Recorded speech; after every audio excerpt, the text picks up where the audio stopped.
दोस्तों, एक अच्छे परिवार की महिला अपनी बेटी के साथ आगरा के जयपुर हाउस में रही थी।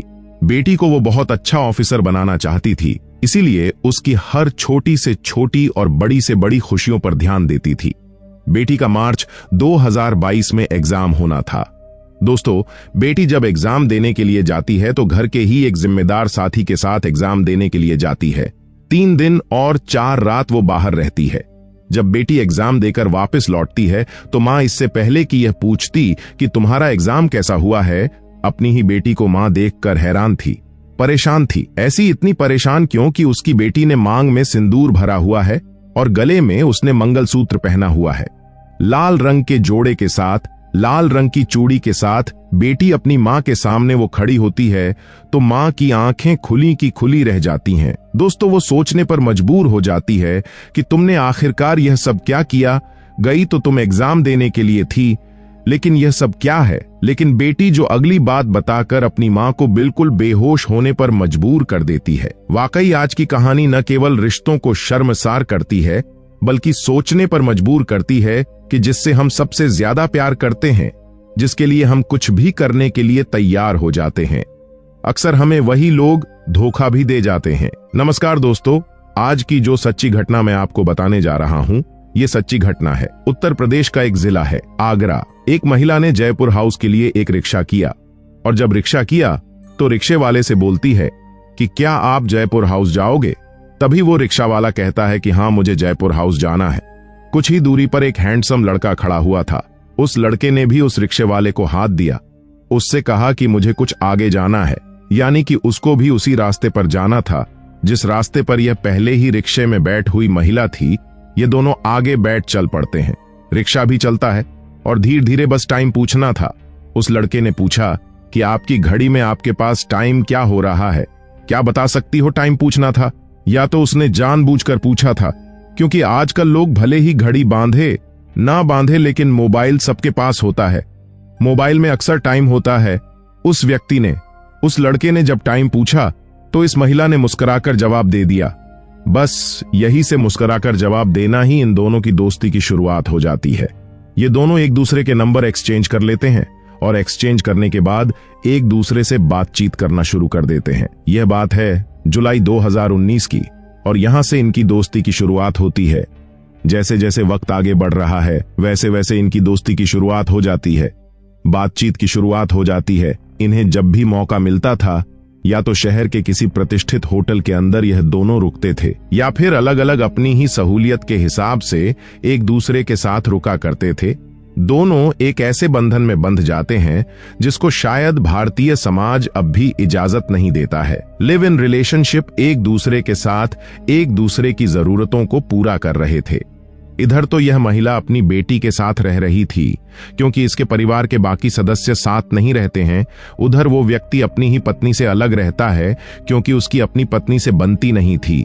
वो अपने पति की जरूरत इस लड़के से पूरा कर रही थी और वो लड़का अपनी पत्नी की जरूरत इस महिला से पूरी कर रहा था।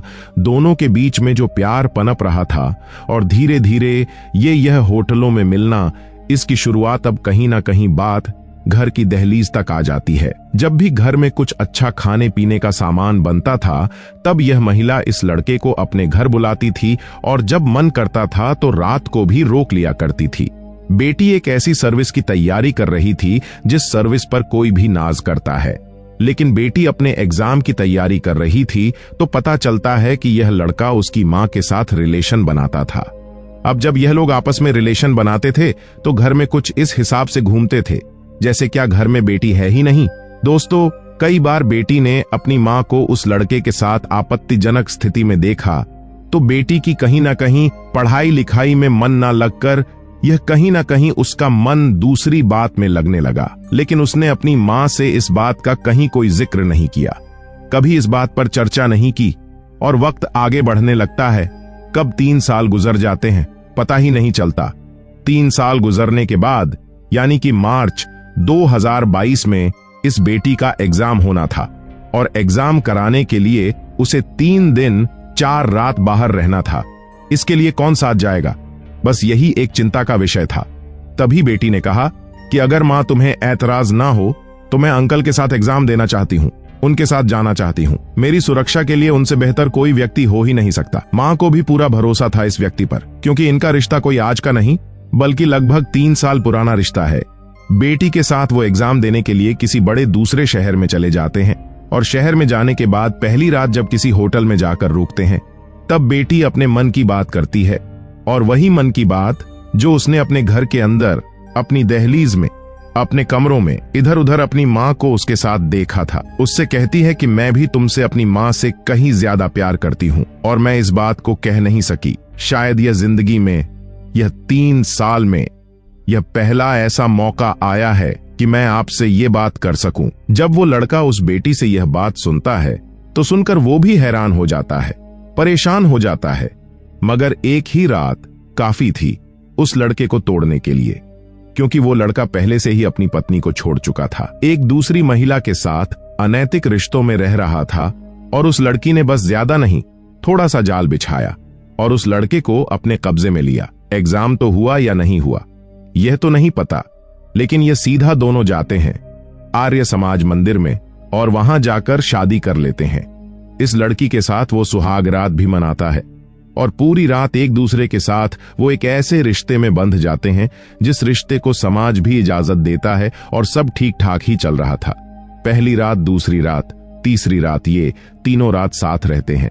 4 दिन साथ रहते हैं और बेटी जब घर वापस लौट कर आती है तो बेटी की मांग में मां के प्रेमी का सिंदूर था और गले में उसके नाम का मंगल सूत्र बंधा हुआ था। मां भी कुछ नहीं जानती थी। मां ने बेटी से पूछा, तुम्हारे एग्जाम कैसे हुआ है? जब एग्जाम के बारे में पूछ रही थी तो सामने अपनी बेटी में बेटी की मांग में सिंदूर देखती हैं और गले में मंगल सूत्र देखती हैं तो मां बहुत ज्यादा परेशान हो जाती है। उसकी आंखें भर आती हैं, रोने लगती है, परेशान हो जाती है और बेटी से गिड़गिड़ाते हुए पूछती कि आखिरकार तुम्हारे साथ क्या हुआ है? तुमने ऐसा क्यों किया है? कि बहुत सारे सवाल थे, जवाब जानना चाहती थी, लेकिन बेटी बस मुस्कुराती रहती है और कहती है कि मैंने तुम्हें तुमसे बदला लेने के लिए यह सब किया है। एक ही दहलीज के अंदर तुम रहती हो और मेरी ही आंखों के सामने उस व्यक्ति के साथ ऐसे बंधन में तुम बंधी हुई थी। कम से कम कुछ तो शर्म की होती। वाकई मां की गलती थी। उसे अगर एक बंधन में रहना था तो कम से कम शादी करके यह कोई भी जो एक तरीके होते हैं उस तरीके के साथ रह सकती थी। लेकिन मां ने कभी अपनी बेटी से इस बारे में बात नहीं की और बेटी ने कभी अपनी मां से इस बारे में बात नहीं की। जब तक यह बात करते तब तक यह रिश्ता पूरी तरह से बिगड़ चुका था। बेटी शादी करके घर तो आ जाती है, लेकिन अब उस व्यक्ति के घर आने का इंतजार किया जा रहा था और धीरे धीरे करके 1, 2, 3 महीने गुजर जाते हैं। वो व्यक्ति लौटकर नहीं आता। जब वो व्यक्ति लौटकर नहीं आता है तब मां बेटी की परेशानी बढ़ जाती है। वो सोचने पर मजबूर हो जाते हैं कि आखिरकार वो व्यक्ति है तो कहां है। फिर इस व्यक्ति के खिलाफ शिकायत दी जाती है और शिकायत देकर पूरे मामले को बताया जाता है कि एक व्यक्ति ने मां और बेटी के साथ छल किया, यानी कि मां के साथ प्यार किया, बेटी के साथ शादी की। अब मां और बेटी दोनों ही उस व्यक्ति से बदला लेना चाहती हैं, उस व्यक्ति के खिलाफ कार्रवाई करना चाहती है। दोस्तों, पुलिस इस मामले में अभी कहती है कि शिकायत मिली है, जांच करेंगे। जांच के बाद जो भी सच सामने आएगा उसके बाद ही कार्रवाई होगी। 2 जुलाई 2022 को इसमें शिकायत दी गई है और लगभग आज 8-9 दिन बीतने के बाद भी इस मामले में अभी तक कोई पुलिस की तरफ से कोई खास रिस्पांस नहीं आया है। यह कोई कार्रवाई नहीं की गई है। हालांकि यह मामला आगरा के परिवार परामर्श केंद्र में भी चल रहा है। वहां की जो प्रभारी है कमर सुल्ताना, वो कहती हैं कि इस मामले की जांच चल रही है।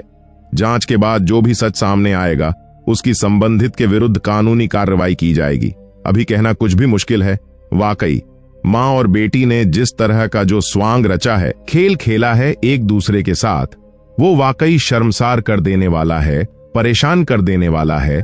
बताया जाता है कि यह लड़का भी और यह मां बेटी भी दोनों ही अच्छे परिवार से, यह प्रतिष्ठित परिवार से बिलोंग करते हैं, सभ्य समाज जिसे कहते हैं या अमीर समाज जिसे कहते हैं।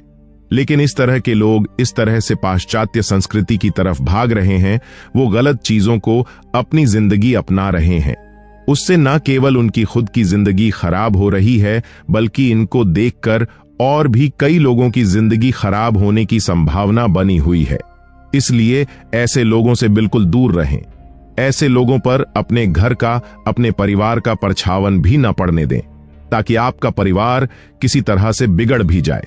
दोस्तों, इस घटनाक्रम को सुनाने का उद्देश्य किसी को परेशान करना नहीं है, किसी का दिल दुखाना नहीं है, बल्कि आपको बताना है, आपको जागरूक करना है कि ऐसे लोगों से दूर ही रहे तो ज्यादा बढ़िया है। भारतीय समाज, भारतीय संस्कृति जो कहती है, उसमें रहने के बाद रिश्तों की कदर भी होती है और रिश्तों की परवाह भी होती है।